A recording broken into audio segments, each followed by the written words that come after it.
There, Mr. Homan has also been involved in the talks on Capitol Hill to end the shutdown. Thanks for joining us, Mr. Homan. President Trump now says that there is, in fact, a way to pay TSA workers, possibly as soon as tomorrow. Can TSA agents expect a paycheck tomorrow, and when can Americans expect the long wait times to die down? Well, as soon as Congress opens up the government and funds the Department of Homeland Security, that's what needs to happen. But yeah, I talked to Secretary Mark Wayne Mullen yesterday. There is a plan to get these TSA agents paid, hopefully by tomorrow, Tuesday. So yeah, it's good news because these TSA officers are struggling. They can't feed their families or pay the rent. Your heart goes out to them because they're sitting there right now working very hard and not being paid while members of Congress down on vacation getting paid. It's ridiculous. I don't disagree. If the administration had the power to move funds around to pay TSA agents this whole time, why did it take 41 days to do it? And how long will this money last? Well, look, paying TSA agents doesn't pay the rest of the Department of Homeland Security. You got the Coast Guard, you got CISA, you got the Men and Women Secret Service. You got a lot of people working at the Department of Homeland Security that isn't getting paid. And even though, and we got the mission support under under ICE, right? ICE officers, excuse me, they'll be getting paid, but how about the mission support people, the people that keep the lights on and do all the things that they have to do so ICE agents go out there and do their job. So, they just need to fund the Department of Homeland Security. After all, we're talking about the Department of Homeland Security in a time we have a heightened threat posture right now in this country because of what's going on in the world. This should be the last thing they're fighting over funding for. Right, but if President Trump had the power to pay TSA agents this whole time, why only start doing it now? Look, I don't understand. Look, I'm a cop. I don't understand the whole, appropriations language, appropriations law. I'm just glad that President Trump is able to pay the TSA agents. At least that's a start. But again, there's a lot more, many more, thousands of more, tens of thousands of more DHS employees who are not being paid that need to be paid. Once TSA agents start getting paid, will ICE agents leave the airports? We'll see. It depends how many TSA agents come back to work, how many TSA agents have actually quit and have no plan coming back to work. I'm working very closely with the TSA administrator and the ICE director to decide what airport needs what. But, God bless the men and women of ICE. So they're doing a job. They're plugging those holes. They're keeping the security of the airport at a high level, again, because of heightened threat, that we're in right now. Thank God the ICE agents are there, protecting the exit lanes, doing identification checks, plugging the security holes. We got to keep the airport safe. We got to keep the American people, going through those lines. So, and ICE is helping, shorten those lines and adding security each and every airport around the country. So it's been a week since President Trump sent those ICE agents into airports to help with security.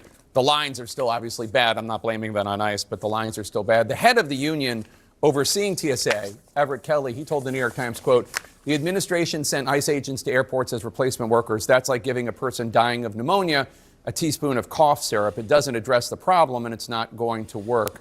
But specifically, you mentioned this just a second ago, but if you could go into more detail, what have ICE agents at airports been doing? What have they actually accomplished? Well, look, the wait lines have decreased. I was in Houston. Wait lines decreased in about half. We got additional agents going to Baltimore yesterday to bring those lines down. And I can understand the TSA union's position. They want to be paid and they're frustrated. But however, the facts are every place we send ICE officers, the lines have decreased and they need to decrease more. Look, they're checking identification before you go to screening. We're not going to have an ICE officer looking at X-ray, images deciding what bags need to be secondary. That's a high level of training. But we can check IDs before they get to that machine. We can cover exits to make sure that people don't enter through the exits. That takes that TSA agent off that security line and put him on an X-ray machine. We're plugging other security holes. We want to keep the airport safe. So we're doing the job TSA is asking us to do so their officers can get back to main screening. For the first time since the shutdown began, just a few days ago, Democrats and Republicans came together. They passed this compromise bill in the Senate. Republican leader John Thune said it was a good bill because ICE and CBP are already funded because of the One Big Beautiful Bill passed last year. He said the Democrats got zero restrictions that would prevent ICE and CBP agents from doing their job safely. And Thune also said ICE and CBP are going to end up getting even more funding through budget reconciliation. So Why would President Trump oppose this deal that John Thune, the Senate Majority Leader, says is a good deal? President Trump wants the entire Department of Homeland Security funded. He wants the government open and funded. And look, I've been on Capitol Hill talking to both sides, and bottom lines, they want changes in ICE tactics. They want changes in policies. Look, the same laws that ICE follows today, the same laws about immigration enforcement have been in place during the Clinton, Obama, and now. The laws hasn't changed. And the things we're talking about, they want to prevent ICE from doing their job. They can say they don't want to abolish ICE. I'm in the room. They want to change operations so we arrest less people. And look, the conversation's gone good. We talk about body cameras. Well, pass the budget, and there's $120 million to buy body cameras. They want to talk about sensitive location and enforcement at sensitive locations, but they can't point to one instance, not one, where we've arrested anybody in a church or anybody inside of a hospital. There has been no issues like that. We don't have a sensitive location policies, but we're already practicing sensitive location. So the TSA agents are due to get paid as early as tomorrow, but Holman just said possibly Tuesday. So they still don't have an exact date yet, but what's been going on is horrible. It doesn't matter if you work in the airport or not to have some kind of feelings about this. The Democrats, what they did was, for anyone that doesn't quite get what happened Friday, they were due to go on vacation, get paid, keep getting paid their 175,000 and up salaries a year. The Democrats said, we agree, but we agree on partial of the SAFE Act, not the whole thing, some of it, and with restrictions. So President Trump said prior, do not sign with these Democrats unless they totally accept this bill. No half-seas, no cuts, none of that. They said, we'll accept it this way. We're going to sign it, and then we're going to leave out all this other stuff. They don't want to fund ICE anymore, hardly at all. So with that, the TSA would have still been losing money. Right after, Hakeem Jeffries and other Democrats are saying, we signed it, y'all. See, it's back on them. No, it's not. It's been on the Democrats because they needed to sign this. So these people are still not getting paid. No matter who you are, you have to get paid. You have to get paid unless you have some other stream of income, and most people don't. We don't do the operations there unless there's a significant national security threat or a significant national security threat. They have no sanctuary, but they can't point to a single instance we arrested an alien inside of a church or hospital. So these discussions can continue, but why can't they continue these discussions and open the Department of Homeland Security while we do that? They're holding the department hostage because they don't like what ICE is doing. And ICE is enforcing the laws they enacted. If they don't like what ICE is doing, then change the law. That's your job. Well, I think some of the issues that they've raised have to do with ways that ICE is doing its job differently now than they were doing it even in the first Trump administration, having to do with a different kind of warrant, having to do with ICE agents wearing masks. And obviously this all comes in the wake of ICE detaining and arresting American citizens mistakenly, and obviously Renee Good and Mr. Preddy, Alex Preddy, being killed on the streets of Minneapolis. It's not exactly the same as how things have always been done. The laws are exactly the same. Let's talk about the masks. You don't see ICE wearing masks inside the airports because you're not on the street arresting criminals. You got the agitators who cross the line and threaten ICE agents. The same people in the Democratic Congress that want ICE to take off the mask are the same people who say ICE is going to shoot people inside airports. I have to say, I do agree with who's the guy that's interviewing him? Well, whoever. I do agree with him asking about the mask. They shouldn't have masks on. I don't know what that was about. And honestly, I didn't care. Maybe because I know that our illegal immigration is so out of control that maybe we're pushed more to be a little more extreme with getting it back under control. And those of us that feel that way, we have extreme views, so we seem like extremists. Like, look at the extreme right. Look at who's to say I'm on the right? I'm just on the right way of what this country needs. And yeah, that was my point with that, with the mask. But in the airports, they're definitely not wearing masks. And They already were trying to pass something saying that the ICE agents couldn't wear masks, in or out the airport. So I do remember them saying that. So I'm like, I'll continue this now. I mean, you can't have it both ways. So if you want ICE to take the mask off, the threat level has to decrease. It's up 8,000% increase in threats against ICE officers. And that's because a lot of the rhetoric coming from the Hill. Stop calling ICE Nazis and racist. Stop saying they're going to shoot people inside airports. That's going to drive the threat level down, and we can talk about masks. So, we got to work together at this, but the ICE is doing the same thing they've done during 40 years I've been doing it. Again, they're enforcing the laws that they enact. If they don't like it, change the law. The law hasn't changed. The difference is, under the last 4 years of Joe Biden, they weren't enforcing the law. Now ICE is actually enforcing the law, doing their job, and they don't like it. If they don't like what ICE is doing, change the law. Let me ask you about a separate topic. Several administration officials have discussed and have not ruled out the idea of sending ICE agents to polling locations during the midterm elections this November. Has President Trump asked ICE to start making any sort of plans to go to polling sites during the midterms?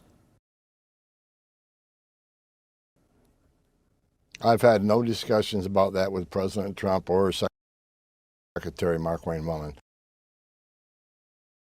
All right, so you just heard right there. Forget all the F Trump or you like Trump. It's not just about Trump. It's about the policies that are in place. So can we let go of the people that are characters on the chessboard and get to the details? Now, the other thing is voter registration. When you go out and vote at the polls. This is ridiculous. I have to say this. You should have your ID. Do you feel you should have ID? Or do you feel you should be able to just walk in there and say, yeah, right there, that name right there, yeah, let me sign that, that's me. And you just go in and vote.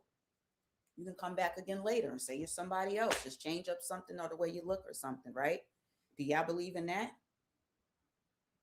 This shouldn't be a who's on what party.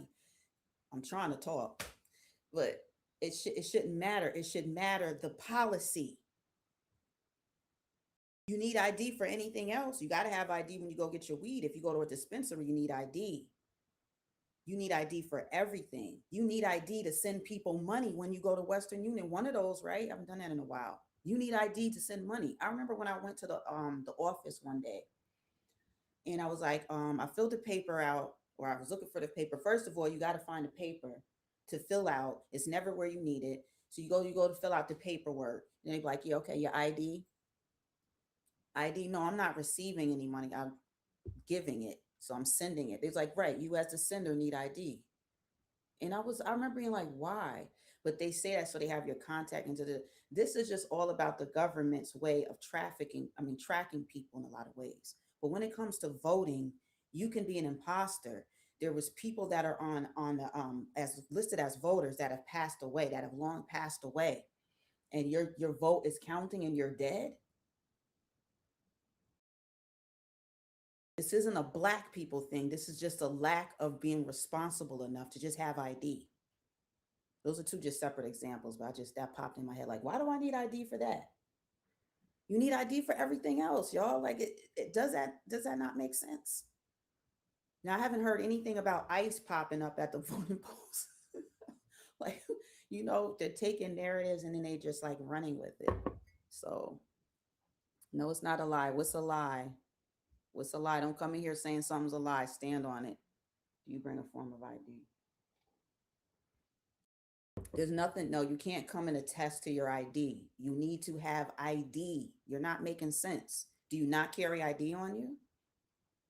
And I'm not saying like the way the police do. The police, you can just say hi to them. They be like, you got ID? Hi, how are you doing? Do you have ID? Oh, they always want ID so much that it's annoying.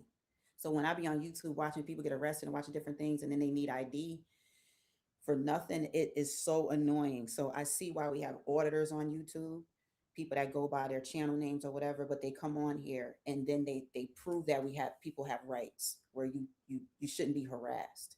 This is coming to vote. Somebody could steal your vote. Someone could steal your vote. Dead people did vote, and that was years ago. And since then, they cracked down on it. They absolutely voted. Well, someone, of course, wasn't a dead person, but somebody voted for them. But don't try to get too cute because you can go on. This ain't the chat room for you to try to get try to get fly. I don't care if it's Sunday or not. Please don't think you're just gonna come in here talking all crazy because I don't got time for that either. You know, like I saw YouTube did it just right, and I put it in the chat. It says don't attack the host, attack the issue. You feel what I'm saying? That's how you debate. That's how you have a stronger argument. You can't just come in here talking like out your ass. Like, I don't need that. Go get you some tissue for that ass. I got something else for you too. But we're not going to do that.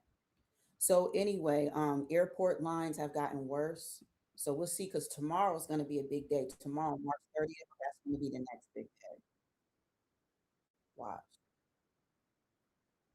Longer. CNN's Ed Lavandera is following all of this for us. All right, Ed, you're there in Houston. What's it like? It's an absolute brutal travel day for thousands of people trying to make their way through. And did you even hit the like button? Y'all can hit like button, consider subscribing. It is an open chat room. I just figure, I give people space and room to talk, they talk. But like, if you don't try to keep getting cute, because I'm going to out cute you. I'm going to outdo you. People want to roast, I'm going to out roast you. That's not why I'm here, though. That's like not part of what I'm telling you. I'll lay you down. Somebody will have to get some soil. They're going to pat the dirt over your body like this. Like I'm telling you, you're going to, maybe you'd rather be cremated. I don't know, because I got urns. We can put you in a nice little urn. I'm telling you, I'm going to out roast. I'm going to out flame you in any kind of way. George Bush Intercontinental Airport. Let me give you the sign. Look at the sign here. We are in Terminal E. It's 200 minutes. Believe it or not, that's actually good news. That number earlier, about an hour and a half ago, was 260 minutes. But this line goes, the checkpoints are over here. It comes all the way back through the terminal here, down an escalator, winding its way around several more times into like the subway area that connects the various terminals here. This is one of 2 of 8 security checkpoints that is open. Everything else has been closed. I can take you in here past the sign here to give you a sense of just how much more waiting these passengers have to do. The line here continues to wind its way back and forth before they're able to get through the security checkpoints. We have seen close to 24 federal agents around various terminals that have been able to get through today. It's not exactly clear to me what they're doing. They've been kind of standing around the edges, clearly not involved in helping process the thousands of passengers trying to make their way through here. So it's not exactly clear how they're helping, how they're alleviating the pressure that this airport is under. According to the TSA yesterday, about 39% of TSA employees called out. We're not sure of the numbers for today, but we will get that tomorrow. But clearly, this airport severely impacted. Well, we've been talking to people, Brianna and Boris, who have been waiting in line for hours and hours, knowing fully well that they are going to miss their flight, but they wanted to get on the other side of security, and they will wait on that side until they can be rebooked until they could be rebooked. Should we give this clown a little bit of time? Should I take a little time for the troll that's dying for attention? I don't know what's wrong with you. They said you looking for views. Yeah, that's part of why we're on here. I'm not like other people that want to lie so much that you're not making sense. You're not even making any sense. So either chill out in the chat or you can go to somebody else's channel. That's how much I'm not looking for your view. You feel me? Certain people are going to come through here. Certain people, I don't need y'all. I don't need y'all bad energy in here. There's plenty of other people, don't care what kind of energy come through there. You understand? You're going to block your own blessings messing with me. I'm telling you. So just keep on. Just keep on. Keep on. You're a straight clown. You waking up, you ain't getting none. Your mother was a whorehead. Your mother was a whorehead. That's not my problem. But you can go ahead and see your way out. Bye. Peace. their next flight. Boris and Brianna? Wow, that is a long time. But I guess it is better than 260 minutes, which is just outrageous. Ed Lavandera, thank you so much. Live for us from Houston. Let's talk more about this now with John Pistol. He's a former TSA administrator and former FBI deputy director. John, thank you so much for being with us. We're seeing these ICE agents at these airports around the country. What assistance can they provide? Which of their skills do you see as possibly transferable to mitigating this overcapacity of security lines at the airport? Well, thanks, Brianna. Yeah, the ICE officers, agents are not qualified to be TSA screeners because they haven't gone through the training and the protocols of how do you do something that, for example, if something alarms on a person, or if they're not familiar with the computed tomography software and the machines and everything. So really they can help at for example, the exit lanes out of the 425 plus airports that TSA provides security in. There are a number of those, the majority of those, that have TSA officers who are at the exit lanes where people are getting out of secure area. And so that's not a security check for the passengers. They can help with the queue management, the line management, and hopefully they could be a visible deterrent to a potential terrorist who may want to go in and make a name for themselves by shooting up or doing something terrible with the passengers line. With all the press coverage now, it's an opportunity. Oh, and by the way, we're at war with Iran, and there may be somebody who's inspired to do something bad because of that war. They've had relatives killed in Lebanon, as one individual last week did in a shootout. So just a number of issues to look at. Well, that's actually one of the things I wanted to ask you about, because as we're watching them and we are showing video of them at various airports, they're generally walking around. I guess you could say they're sort of patrolling. They are armed. And you and others have raised this concern that when you have so many people outside of the secure area, it is essentially just this soft target, right? That is so vulnerable. Having those ICE agents there, is that something that does give you pause that they are there as a deterrent? Well, hopefully it's a force multiplier for the outstanding work that the airport police do in all the major airports and a number of the smaller, mid-sized airports. So each airport has, of any size, has their own airport police who do just that. The challenge is they are stretched thin right now to try to do anything. Forget if there's a crime on airport property or anything like that, but just in terms of crowd management and as a visible deterrent, which these ICE officers, the agents, might serve as that in that role. So if that happens, that's a good thing. There's just so many unknowns. And by the way, with all the call outs, the TSA officers who are calling out because they haven't been paid for a month nearly, that just exacerbates the problem of, are there soft targets that somebody is trying to exploit because they see it as a vulnerability now? Or worse, there is a potential terrorist who actually thinks they can get through a security checkpoint, like Abdul Muttalib back on Christmas Day 2009, or Richard Reed in December of 2001 with the shoe bomb, or the underwear bomb with non-metallic improvised explosive device.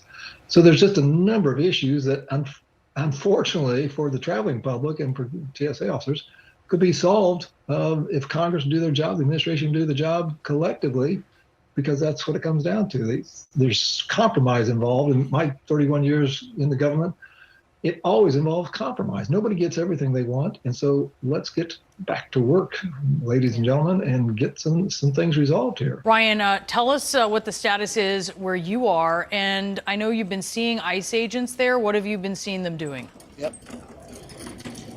Finally, we can take a deep breath here. The numbers have dropped off. The lines are getting shorter.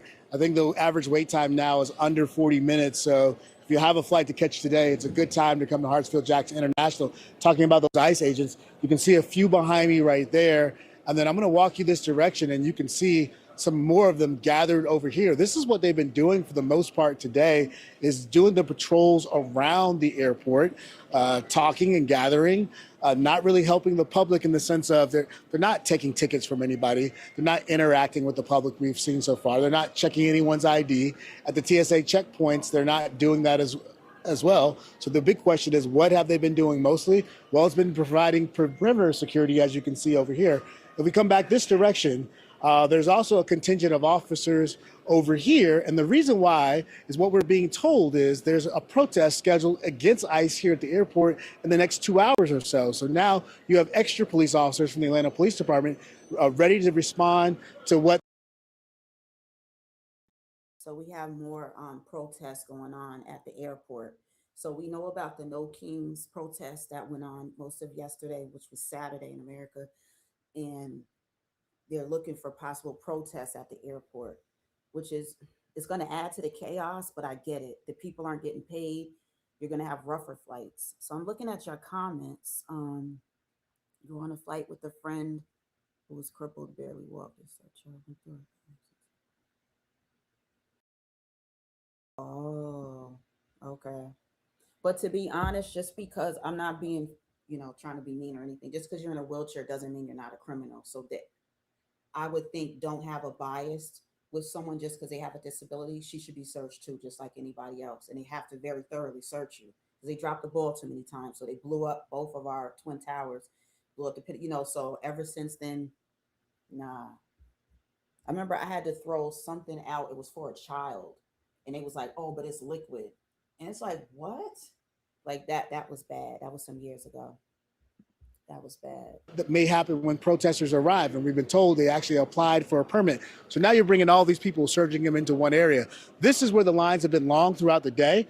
The lines now are gone. So that's a good news, whether it's the north, the south terminals, or even the main checkpoint. We've been told that the lines now, again, are under 30 minutes, which is fantastic. That's after Sunday when it was more than 5 hours and we saw lines stretch outside the building. When we arrived here at 6 a.m. this morning, there were thousands of people trying to get through the airport. We talked to several people who we just checked through to try to see how long it would take them. Average wait time was over 2 hours. And right now, the airport GM is actually telling us they believe the numbers are about a 30% call out. And now we've talked to TSA steward who tells us, look, they believe things could get better, but they want to get paid sometime soon. Is this going to be the new norm? Is every weekend, going to be a 5-6 hour wait at the checkpoints to get on your flight, if you can even make it? What's evident with your eyes, you're seeing is this is a breakdown of the TSA system. That's what you're seeing. When Friday comes and there's no paycheck, what are we going to see next weekend? Yeah, guys, we'll continue to watch this. Right now, again, the numbers seem pretty good. We'll see how it goes throughout the rest of the day. Joining me now, one of the many agents, TSA agents being impacted by all of this, Aaron Barker. He's a TSA employee and also president of the TSA union that represents Georgia's TSA workers. Aaron, we appreciate you taking the time to join us. You just heard those comments there from Secretary Duffy. He said, look, they know how to pat people down. They know how to deal with, some of the security screening that you do as a TSA agent, which I should point out, you go through extensive training for. Do you agree that these ICE agents could be brought in? Would you be comfortable with them joining you there at the security checkpoint in that manner? I don't agree with that. We have extensive training, as you just stated, and it takes months to be able to. And even after months of training, there's still things that you encounter that you don't see every day, or situations that arise that don't come up every day. So to just throw them on the checkpoint like that, I think that is a recipe for disaster. It's going to create chaos. So I do not agree with that comment. There's also some mixed messaging here, right? Because we're hearing that from Secretary Duffy, but then Tom Homan, who's overseeing this deployment, he has said, look, this is just to help for functions that ICE agents are not trained for. He says, this could help with maybe security lines. So we're seeing that in Atlanta. My colleagues there on the ground saying ICE agents are outside the security checkpoint. I guess essentially it could be sort of a crowd control situation. Does that help, though, in your view, when it comes to wait times? No. In Atlanta, there are people already out there directing the lines and directing passengers to navigate the airport. I don't think that helps. I think that would probably put more passengers on the edge, just from my experience in talking with family and friends. I don't think that's a welcomed thing there by the traveling public. What have you been told by your bosses about these ICE agents who, again, are already there on the ground in Atlanta, and what their role will be and how that is supposed to work with your role? They have not spoken to me directly. I'm actually not in Atlanta today. I'm visiting one of my other airports in Savannah, and basically it's just the same thing that you said. As far as I know, they will just be walking and monitoring the line, so to speak. The union had called this ICE deployment a, quote, dangerous escalation. Do you agree with that assessment? I do think that it is concerning. I don't necessarily think it's dangerous. I do think that it's concerning for the traveling public to have ICE there, just based off of what's being circulated in the media. Okay. So I do think that it could potentially be dangerous. Aaron, what is the biggest challenge for you and your colleagues today? Not receiving a paycheck, having to show up every day to complete the mission and for the oath that we took, as public servants, and to not receive a paycheck, it's very disheartening. People are upset, very stressed out, because our lawmakers are not doing the job that they were elected to do.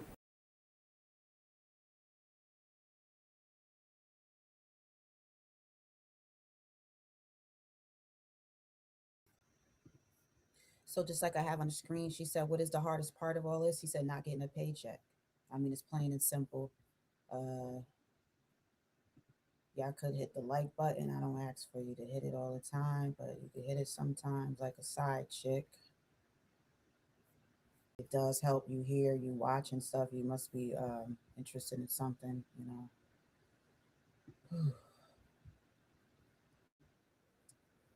I noticed too, someone said any idiot, I wouldn't call them idiot, but a lot of people can qualify to be a TSA, but it's just the point that they are a TSA. And then they just said they do go through a lot of training. So, unless you really know how much they're training, you can't really say that, they don't have much qualification when they might actually have it. Including here in North Texas. You can see those demonstrations on the screen there in Denton, Dallas, Fort Worth, and Plano. Big crowds. This was the third national protest in less than a year. Organizers say what brought them out is the war in Iran and the immigration crackdown, along with other issues. But there were also counter-protesters in several North Texas cities, including in Southlake, Garland, and McKinney. In Dallas, things got a little tense after an altercation involving counter-protesters. It ended with one person detained, and it's still unclear at this point whether that was a protester or counter-protester. Meanwhile, President Trump defended his decisions with the war in Iran, saying it's all necessary to keep Iran from building a nuclear weapon. And as for his immigration policies, his administration says ICE agents are working to make the U.S. safer. Here's Richard Solomon with more. We are the people! A demonstration of voices together, spread across the country and across DFW. This has been a message that has resounded with the community. Communities. On Saturday, people took to the streets, showing up to be heard. No Trump! No KKK! No fascist USA! In downtown Fort Worth, we were there as hundreds gathered along Main Street. Some with signs, others dressed, even performing ceremonial dances. Whether it's the Marine Corps flag, the American flag, the Mexican flag, we are not divided by different classes or by different kinds. We are all the same. These protests were scheduled by organizers in opposition of President Donald Trump's administration. People are suffering, and it's because of our government. We don't want that to happen anymore. Hands up the Middle East! In Dallas, protesters say they marched for change, calling out policies tied to the Department of Homeland Security and the ongoing conflict in Iran. From above, helicopter video shows thousands flooding the streets. It's very concerning and heartbreaking for all the families that have had havoc wreaked upon them. But at times, things did get heated. Dallas police say one person was arrested after fights broke out between protesters and counter-protesters. Videos shared with us shows officers taking one person into custody. There started to be some fighting. They brought out the riot cops, pepper ball guns, and all that. They didn't have any of that last time. And in McKinney along 75. Tell me what democracy looks like! This is what democracy looks like! Almost 400 people gathered, including Melanie Morgan. I'm a retired attorney, and I am horrified by the complete collapse of the checks and balances that are supposed to support democracy in this country. This was the third nationwide No Kings protest so far, and many just hoping one message sticks with others. Your voice does matter, and that's what we need right now. In DFW, I'm Richard Solomon.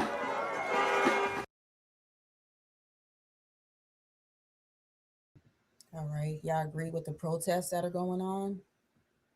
Kind of think some of it's irrelevant, but they were looking forward to the large turnouts, things like that. They asked the White House, a representative or a couple of representatives from the White House spoke on it. They were asked how do they feel about the protests. It was like they don't care, they don't pay no attention. All right. Let's see what y'all got in here. Y'all chatting? Okay. Oh, somebody's writing a lot. Wait, are you spamming or you made a mistake? Why you got that in there twice?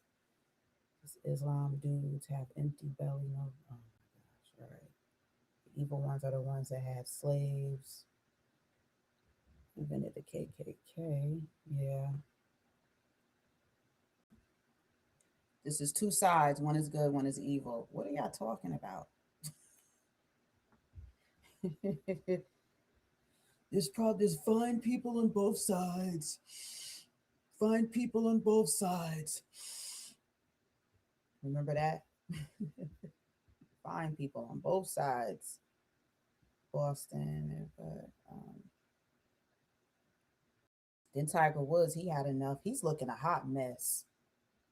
That's what happened when you run from your own people too. He be running from black women. Keep on running and crashing, because that's all he been doing is crashing and burning. Nobody wants you, boy. Looking a mess. For a third round of No Kings rallies, thousands of events were held from the West Coast out here to the East Coast. All these protesters rallying against the Trump administration's policies, with the flagship rally happening out in Minnesota. The state was the site of a winter immigration enforcement operation where 2 Americans were killed. Tens of thousands also gathered here on the Boston Common today. As you can see this view from above, the public park right in the heart of the city hosted the biggest No Kings rally in the region. Organizers estimate about 180,000 people were there total. And protesters were also joined by some of the most prominent Democrats here in Massachusetts, including Governor Maura Healey. NBC 10's Malcolm Johnson has a closer look at what they all had to say from Boston. Boston Common filled with thousands today as a massive crowd gathered for what organizers called the No Kings rally. We don't follow the rules of a king, a narcissist, a tyrant. I feel anger that our country has turned into this mess, just a mess. And we got to get the message out. People from across Massachusetts and beyond showing up, saying they're standing up for democracy and pushing back against what they see as government overreach. We've come to some things in the past, but not something of this scale before. So I was, and this guy was saying, I don't totally know what to expect. I'm despondent about the environment. I'm despondent about the political situation. I'm despondent by the fact that who is benefiting from this war? In America, we have no kings. The Attorney General, senators, representatives, and the governor all pushing back on President Trump and his policies, honing in on the SAVE Act and their concern over how it would impact voters. They're looking to come for our voting rights. And I say, bring it on. This is not about protecting democracy. It is about deciding who deserves to participate in our democracy. Attendees held signs, chanted, and marched through the Common, many saying they feel their voices are being heard. I'll say this too, Bernie Sanders, he be doing the dang on thing. He gets them riled up. It makes you kind of surprised that Bernie didn't make it further in the presidential election. He has so much volume. His crowd, he has a lot of enthusiastic support, Bernie Sanders. You can't knock that man for that. He's gonna be 125 years old in a couple months. He's got young people. he knows how to come in there and get everybody going. He's like, let's go to shot. Like, so yeah.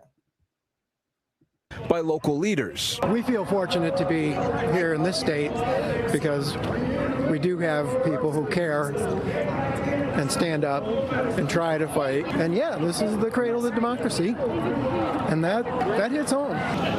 For some, it was about protecting rights. For others, a call for accountability heading into the midterms. I'm really hoping that this is the largest protest ever because it seems to be building momentum, and I hope that carries through into the midterms so we can get some control over our government again.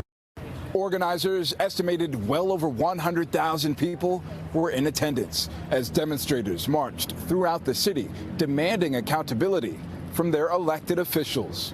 Reporting on the Boston Common, I'm Malcolm Johnson, NBC 10 Boston. And Boston was by no means the only place where local protesters gathered today. From Wellesley to Newton, Stoneham to Swampscott, thousands of people got out today and made their voices heard. NBC 10's Jericho Tran spent the day checking them out. Well, they say that they're all here in support of that national call for change against the current administration. And as those federal decisions trickle down to a local level, I spoke to neighbors about some of their concerns for each of their communities. And the call for no kings echoed throughout the Commonwealth. We want to see a sign in every corner of Wellesley. Starting in Wellesley, where hundreds gathered at the town hall. Defend our Constitution. Here, concerns range from immigration. We believe that diversity makes us stronger, that we have a lot of really amazing people in our community. To health care. They are have undermined the Affordable Care Act, which, as you undoubtedly know, is based on Massachusetts law. With residents also expressing unease over budget constraints with education as the Wellesley public school system navigates federal funding cuts. 60% of our budget to send a child out of district comes from the federal government, and that's always at risk. So it impacts us directly. Moving on to Newton, where hundreds more neighbors filled the green downtown. We're just not where we should be, according to the promises of the president. A Newton resident for over 50 years, Peter Haggerty, has experienced a direct impact of the ongoing conflict in Iran. The prices of gasoline and diesel fuel going up. While other Newton neighbors voiced their frustrations with ICE activity in this town and neighboring communities. So it's been Newton neighbors who have been detained, as well as Waltham. A lot of people in Waltham have been arrested. It's too much going on. I like the drums, but red rum. It's too much going on. So we got the ICE stuff going on. We got all this other stuff going on. It's almost like, how can you even see straight, let alone pee straight? We're just divided. These people need to get paid. That's the bottom line. TSA has to get paid, or you're just going to have sucky flights. You see they calling it a snake now because it's saying that the lines are still wrapped around the building. So I think they were hoping by telling the TSA they're going to get paid that they would just start coming back to work and come do it quickly. Some of them aren't coming back until they drop them dollars in there. So we're going to see how it goes tomorrow. Some are probably going to be willing to come back, but then there's going to be a lot of them. They're not going to come back. They're not going to come back. This country and the Senate has been treating them like, oh, well, I guess y'all won't get paid, while they're on vacation getting paid. The town where the first battle of the American Revolutionary War took place, neighbors setting up for their No Kings rally say tensions over tariffs threaten businesses in Concord. Well, I was just speaking to a store owner the other day who is struggling with keeping staff, who is experiencing tariff expenses that are making it more and more expensive to sell her items. Ralliers also lifted their voices in Stoneham, as well as Swampscott. Our Congress is lying supine, and it's up to us, the people, to take back our democracy. And after today's No Kings rally, organizers say they plan to hold a virtual meeting called What's Next After No Kings 3. That'll happen on March 31st to help them further organize. Here in Boston, Jericho Tran, NBC 10 Boston. And a White House spokesperson is reacting to all of these No Kings protests across our country. She says in part, quote, the only people who care about these Trump derangement therapy sessions are the reporters who are paid to cover them. And stay with us on air and online for full coverage of these No Kings protests. If you were not able to watch the Boston protest in... So they just said about media, certain media reporters getting paid to have certain narratives. Do you feel they're getting paid to have certain narratives? I know they are, but it's like, it must be their narrative. I don't know, unless you're really that much of a sellout that you could be bought. But what I do miss with news is we used to get news where we just got the facts. It wasn't opinions in it. Ever since Trump has been in office, for the most part, it's been very opinionated. It's like opinions. Oh, this is the worst, quote unquote, best, least, lowest, highest. They're always dramatic terms being used, which are similar terms that Trump uses, but he is the president of America, you know? So when you're doing the news, why don't y'all keep your opinions out of it? If we want your opinions, you want to do your opinions, come on here like we do and do podcasts. And you still don't even have to start from the dirt like a lot of us do. You already have a name for yourself, newscasters and reporters. If you want to do your own narrative, do it on your own time. Create a channel. Some of us will watch. But aren't y'all tired of narratives in the news instead of just the facts? Lies, repeated news to make it seem like it's something new and it's not? Y'all not tired of it? I thought I had this on play. Y'all not tired of it? It's ridiculous. Like, regardless of what, you know, whether you agree with the narrative, we just need the facts. Let us give opinions if we feel like doing it. You don't get paid to paying you for how you feel. No, you should get paid for the facts. Look, out of here. We deserve more than that. Even the trolls in the chat. All right, I'm going to check this out, and then I think I'm going to agree. Everybody watch the clip. Tell me, what is the story? All right.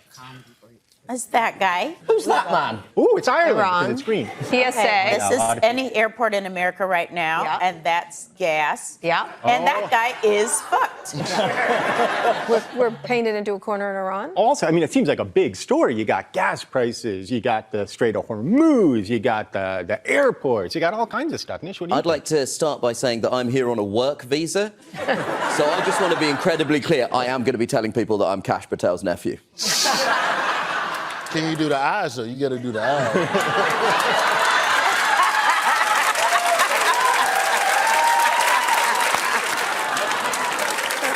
The story is, with Iran fighting back and global economic catastrophe looming, it seems that President Trump has painted himself into a bit of a corner with this war, I guess we're still calling it. It's an excursion. Whatever the hell you want to call it.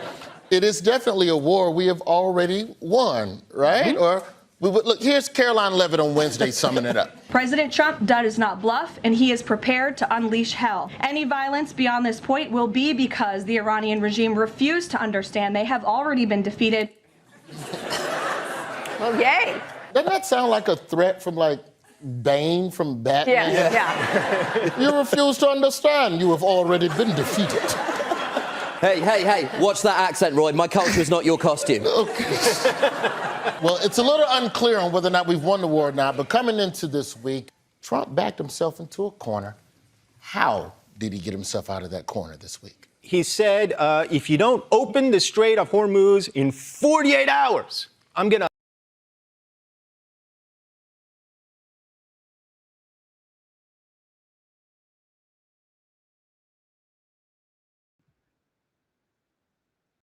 My bad. Hold on.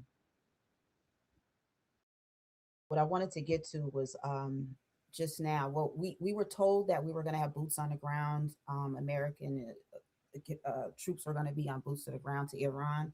Iran was just sending threats all throughout the weekend too, that they're going to burn any American troops that come through. They're going to set them on fire. So they're making threats to set folks ablaze. But it says they just got boots on the ground. So we'll go to that right now.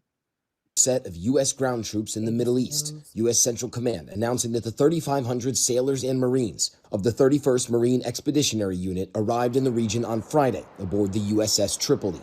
The force also equipped with transport and strike fighter aircraft and amphibious assault capabilities. It comes just one day after we learned of yet another American aircraft carrier en route as the U.S. amasses a larger presence in the Middle East. While it's unclear what exactly the troops are there to do, the Pentagon has previously said they are giving the president options. The same day the troops arrived, Secretary of State Marco Rubio telling G7 leaders the U.S. could accomplish its goals without boots on the ground. We can achieve them without any ground troops, without any. Meanwhile, as the war passes the 1-month mark, the death toll mounting on multiple fronts. In Iran, more than 1,900 people killed so far, according to Iranian authorities. New strikes raining down in Tehran Saturday.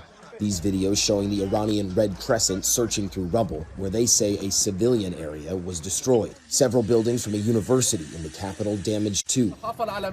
And over in Lebanon, where Israel is waging war against Iran-backed Hezbollah, an Israeli strike killing 2 Lebanese journalists and a cameraman, according to their news organizations and Lebanese officials. The Israeli military saying they were targeting a correspondent for a Hezbollah-controlled network they accused of being an intelligence operative, but have not provided any evidence.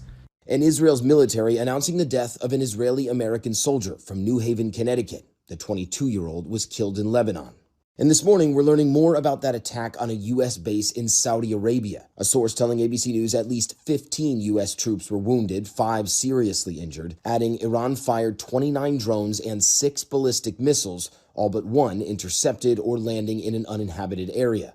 The base also coming under attack 2 other times earlier in the week, 14 troops injured in one of those separate attacks, according to the source. And just this morning, the Speaker of Iran's parliament saying publicly of the United States, quote, the enemy openly sends messages of negotiation while secretly planning a ground attack. Whether we will actually see U.S. troops on the ground remains very unclear, but it is certainly at this point a possibility. Janae? It certainly is. Matt Rivers, our thanks to you. I thought they were saying it is boots to the ground. Like, why are they saying we don't know if they're getting on my nerves now? Didn't I just say with the news, don't be getting it together? I just said, tell us what's going on. Who is where? If you don't know, don't even come on here talking. If that's the case, we could be making up stuff on our own from our own bedroom and stuff. Like I said, Iran vows to set fire to American soldiers on the ground. That's actually the actual headline from just a couple hours ago from News Nation.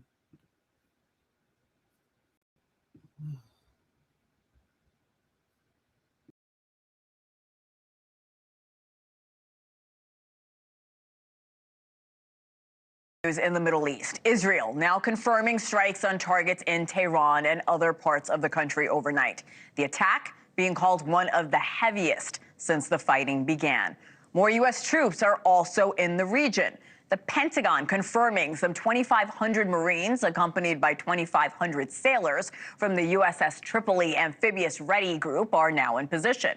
Happening now, Pakistani officials are hosting talks with foreign ministers of Saudi Arabia, Turkey, and Egypt in the country's efforts to mediate the fighting across the region. And Iranian leaders say Washington has until noon, Tehran time, on March 30th to condemn alleged strikes on 2 Iranian universities or face strikes on American universities with campuses in the Middle East. A lot to get through this morning, a busy Sunday. Reporter Robert Swift joining me live from Tel Aviv this morning. Robert, good morning from New York. What's the latest on the ground where you are in Tel Aviv? Good morning.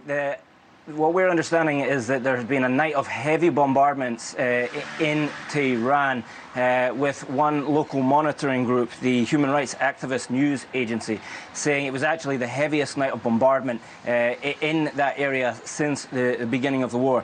Now, we know that there's been strikes in Tehran, and we also know that there's been strikes in Bandar Qamir. That is potentially significant because that is a port city in the south of Iran, close to the Straits of Hormuz. Now, the IDF themselves have said this morning and over the weekend in several statements that they have been conducting waves of attacks against targets inside Iran. They said specifically that they targeted Tehran itself and other unspecified locations around the country. Now, interestingly, the IDF said just this morning that it had begun targeting mobile command centers belonging to the Iranian military. This as a result of the command and control systems of the Iranian military having to go mobile due to the damage they have taken since the start of the war. Now, of course, as you've said, all of this, the intensity of these strikes and the build-up of troops in the region, this is all taking place at the same time as negotiations are taking place in Pakistan. Those talks due to take place for 2 days, they have begun. The foreign ministers of Pakistan, Saudi Arabia, Turkey and Egypt are in country, and they are being hosted by Prime Minister Shehbaz Sharif. Whether anything comes of this, this carrot and stick approach, that remains to be seen. But these talks, as I say, due to take place for the next 2 days. So, Robert, as these negotiations take place in the capital of Pakistan, in Islamabad, I want to go back to the deadline that Iran gave the U.S. in the last few hours, threatening to target university campuses in the Middle East. What more are we learning about that? Yeah, so this is a statement that's come from the IRGC. It's being reported in Iranian media. And essentially, they've placed a deadline of 12 p.m. tomorrow, that being Monday. And they've said that staff and students at U.S. academic institutions around the Middle East should evacuate those institutions by at least 1 kilometer. Now, they've said that this threat to attack and that this deadline is in response to attacks that were conducted over the weekend at the Tehran University of Science and Technology, which they said was targeted by the U.S. and Israel. What do we actually know on that? The IDF has said over the weekend that some of the attacks it conducted in Tehran were targeting weapons research and storage facilities. There is some speculation that these two events are one and the same, and that this is a direct IRGC response to the attack on this university. Now, we've seen since the start of the war, often Iran has responded to attacks on a specific type of target by trying to find similar targets around the Middle East and then launch attacks there. Interestingly, the IRGC has said it expects an apology from the US by the end of that deadline, or it will launch attacks of its own. This possibly, once again, the Iranians trying to find a gap in the stance of both of Israel and the United States, trying to drive a wedge in between the two there. Of course, very much unclear if they're likely to succeed in that regard at all. Yeah, and those universities you mentioned, I've actually been in Dubai. Those are huge campuses, so this is a big story we'll keep an eye on. Robert Swift on the ground in Tel Aviv. So that was some, you got a lot of reporters that are right there on the ground and everything. We'll see. It seems like Monday keeps being a big day, so we'll see how the stock markets are looking. That does have an effect on us, the consumers, whether you're an investor or not. We'll end it on a lighter note, too. We have celebrities weighing in and some politicians. Was this Al Sharpton? We got Robert De Niro. Looks like that's just in that he's slamming Trump for the No Kings. I just want to hear more policies. I don't want to hear a whole lot of back and forth. I'm honestly kind of tired of it. I just want to see stuff get done. I'm just tired of the Krabby Patty stuff. I'm not. All over the country in over 3,000 locations. In my capacity as president of the National Action Network, I participated in No Kings here in New York with my friend, one of the extraordinary actors of all time, Oscar winner, and an activist, Robert De Niro, who spoke alongside with me and others at a press conference kicking off the event in New York today. And he's been kind enough to join me on set, actor and director Robert De Niro. Robert, this is the third No Kings rally that's been organized since Trump's second term. Each protest in the past breaking turnout in record numbers. You out there today, here in New York, on the front lines.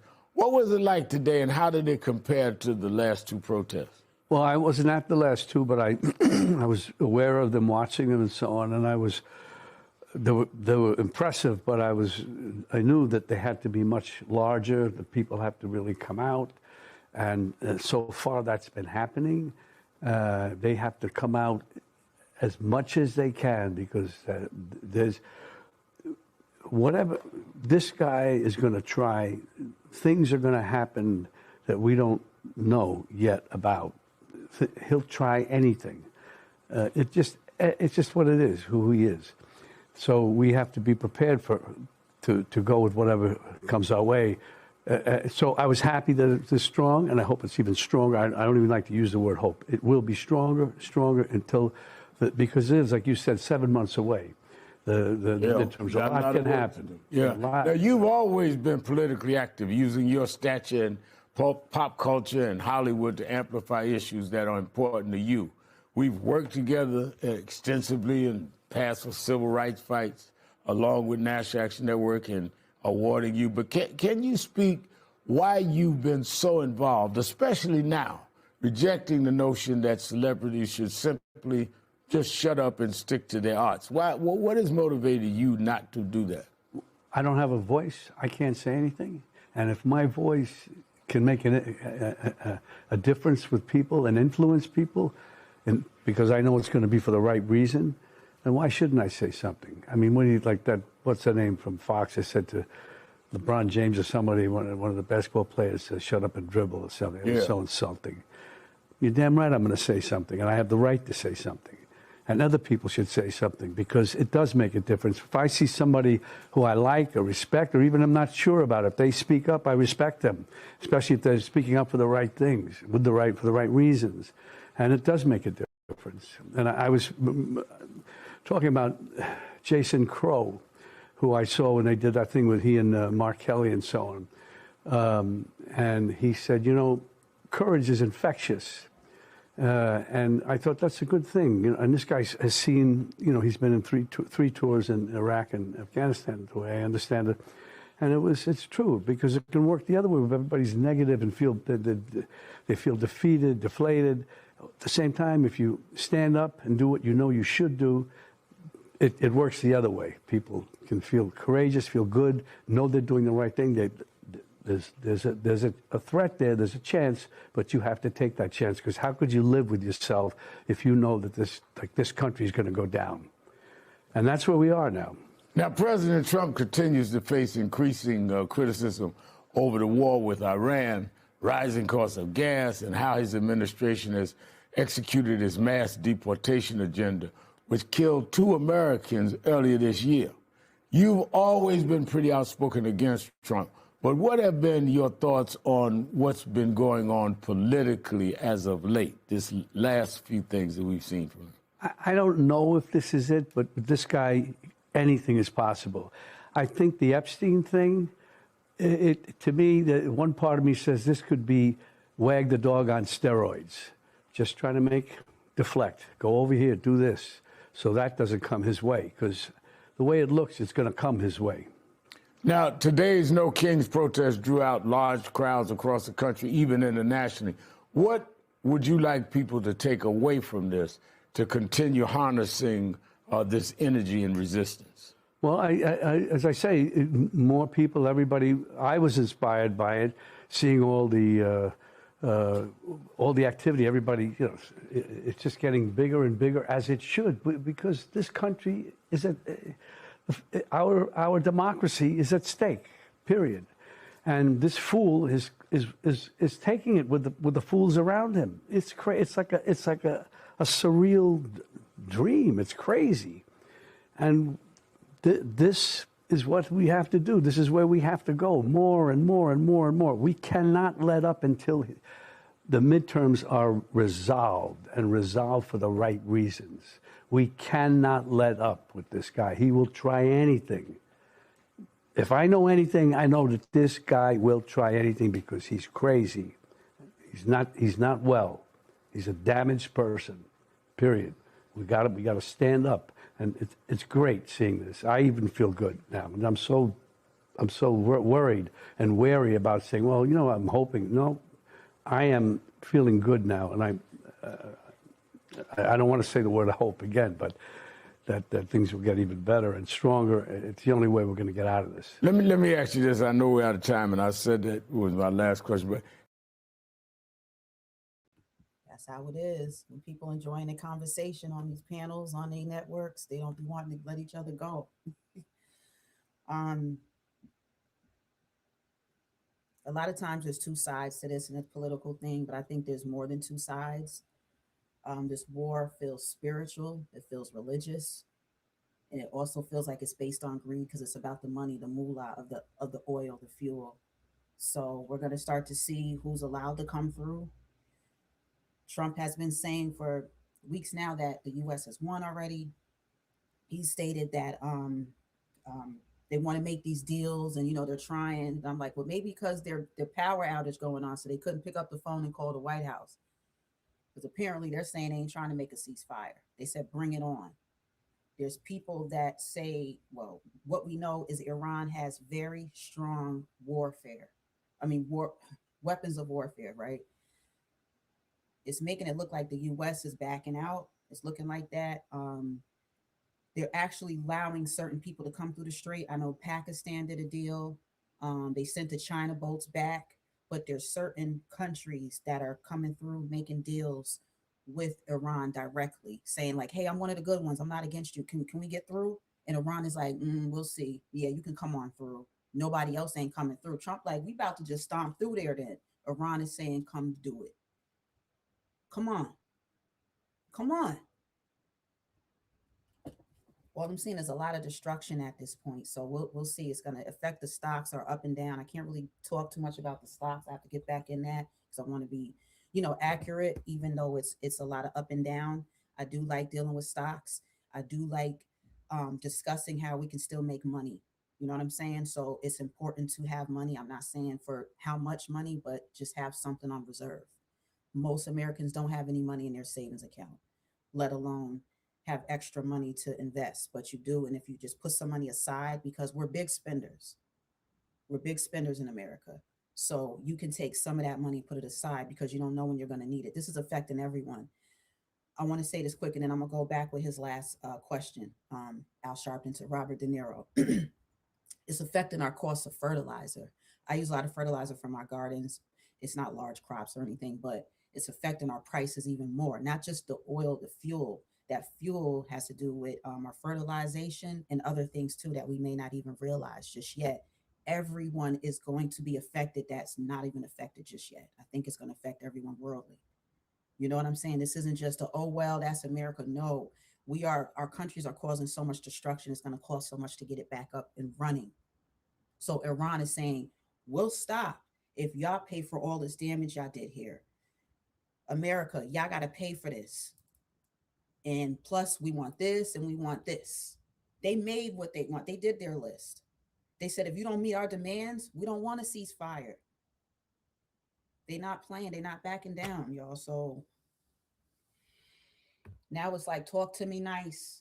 Whoever's nice, you can get through Hormuz. Talk to me nice. If not, you're not getting through. Have you, since you've been so vocal and so active in your career, you won every award you could win, you don't have to, have you been told by other people in entertainment you should cool out, Robert, you shouldn't say things? And how do you respond to that? Well, some people say, people are worried about this, me or this or that or this. They just feel it's him. It's not. And I was reading something, some actor said, actors should act. No, I'm sorry. My country is at stake. I'm not going to keep my mouth shut. Why should I? Why should I not say anything? Especially when I know I'm right. Period. The one and only Robert De Niro, the legend himself. Thank you for being with us. So that was the one and only Robert De Niro. There's a lot of people speaking out. They had Bruce Springsteen too. He was speaking out at the protest. I think he was out there jamming too, having some rock sessions with folks. So regardless to how you see it, do you notice or do you feel that most people are not in favor of the Trump administration? I haven't seen too many celebrities in favor of Trump, getting their interviews, coming on panels. I'm not seeing that. Are they in favor of him, but they scared to say something? Or do you feel they probably voted for Trump because they felt like, especially if you're Republican or if you're a certain economic status, a lot of times you probably voted for him, right? What's going on now? Are they faking it out? Because the man won. So he won y'all votes. But I don't see people supporting Trump like you would think. All these votes he accumulated, there's hardly anyone to where, oh, that's so-and-so from the movies. Like how you see Robert De Niro. We know him because he's been in excellent classic films. I'm not seeing people that have a certain stature saying, hey, y'all might be mad, but I agree with what Trump's doing, or I did it. You're not seeing that. It's kind of weird. It's kind of weird to me. You know what I'm saying? It's strange. It's strange. It's like, how do you feel then? Like, how do you go about your vote? When you vote, do you stay silent? I mean, is it like with Robert De Niro? I get where he's coming from. Because his colleagues are like, shh, this ain't a movie. He's like, I have to speak on this, and then that's sometimes how we feel as creators when we come on here. Sometimes I'm like, should I even bother? But then something feel like it's pushing me, like speak on it or, express yourself, and be an ear for other people too, to respectfully, I ask y'all to just please be respectful and, express yourself. Express yourself. Do it good. Oh, do it. Or don't do it at all. They should put that on an adult site. Do it good or don't do it at all. Bring that ass, but you better bring it right. Or don't bring it at all. So, all right, we're going to see what's going on. Iran said they're not backing down. They said, come talk to me nice, come right, but don't say none at all. Some people saying USA, USA. Some people saying MAGA, MAGA, MAGA. Some of y'all are really feeling Robert De Niro in his stance. Some of y'all are saying, get him out of here. He is not American. He's been asking the table. Okay. Oh, it's time for y'all to go back and forth in the chat again. Okay. Yeah, I see someone say actors should act. That's how a lot of people felt. But look at Arnold Schwarzenegger, how he won the Republican Party. And he's a really big actor. I felt like that when he was even running. I'm like, get out of here, Terminator. Like you belong on the big screen, not for politics. But why not? You could be a cashier somewhere. You could be someone that works in government already. As long as you have it together to be able to communicate and have an agenda put together, you should be able to do it. And Trump is not a good communicator. He doesn't have a filter. He can speak, but he does it without a filter a lot of the time. So he turns people off. Like, I don't like what you're saying. Even though a lot of people feel where he's coming from. They're like, we don't say it like that. And then his friends, his boys be like, we don't even admit that in front of everybody. That's for us we talk about that in the back. Why are you coming on here talking about it? Trump be like, can I bring that up? Can I bring up how so-and-so was about to die and we got him a good doctor and they kept him alive? Can I talk about that? He had 2 months to live. Johnson was like, that wasn't public information, but he's like, oh, Trump gonna tell it. So just get ready. So we're gonna see what happens this week. Appreciate y'all coming through. I appreciate those that did hit like. I do commentary. This isn't a channel where I'm just gonna run the news because you can go watch the news somewhere. So I do this so that we could just connect, and I like seeing how y'all think, how y'all feel about things, because I do care. You know what I'm saying? There's a lot of us that feel like we're just not heard, that nobody cares what we think. Don't feel like that. Your heart is beating out here. We're alive. Let's take advantage of it. Let's take advantage of youtube.com, because every time they make changes, they are affecting our algorithms. It's strange. I'm watching other people's channels. I'm watching, man. I got 4 eyes. 4. Cuatro. And they watching everything. There's a lot of stuff going on. So if you like infotainment, I'm talk about different things on here. A lot of things to do with the Astros, inner communities, sometimes politics a little bit. I don't want to do it too much, but I do it to where if it's still fundamental for the channel, then it's worth it because we communicate with each other. You know what I mean? And yeah, so just do it like that. So if you're interested in that, consider to subscribe. My channel name is Kai and Y7, which is right there. It is an open chat room. I do invite your thoughts. And I thank y'all and appreciate y'all for coming out. All right, y'all take care. Have a good day. Peace.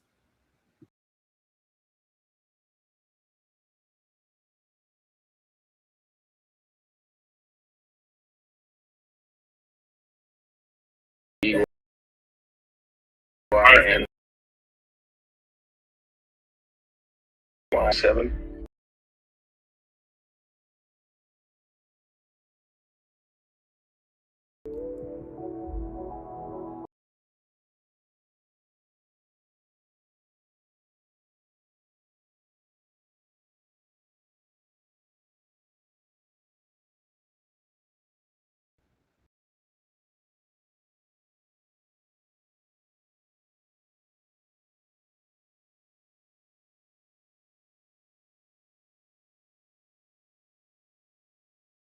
Oh, I was on mute. I'm proud of Americans. I'm proud of y'all. Be more proud of y'all. You hit the like button. Y'all stayed in here. Y'all heard what De Niro had to say today. Robert De Niro, Al Sharpton, other political people, and I gave my commentary, so it does help. Especially if you see I'm giving more and I'm you know what I'm saying? Y'all can hit the like button. All right. I appreciate it. And fill your back the next time. All right. Thanks. Peace.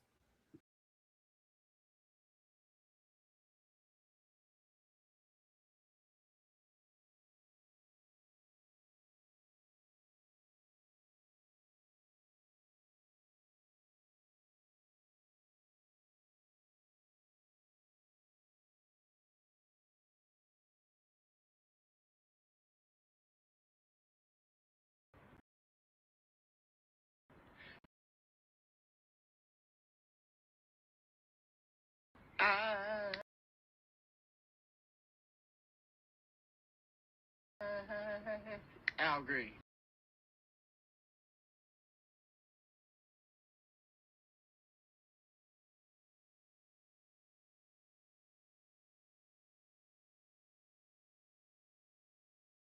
Okay, absolutely.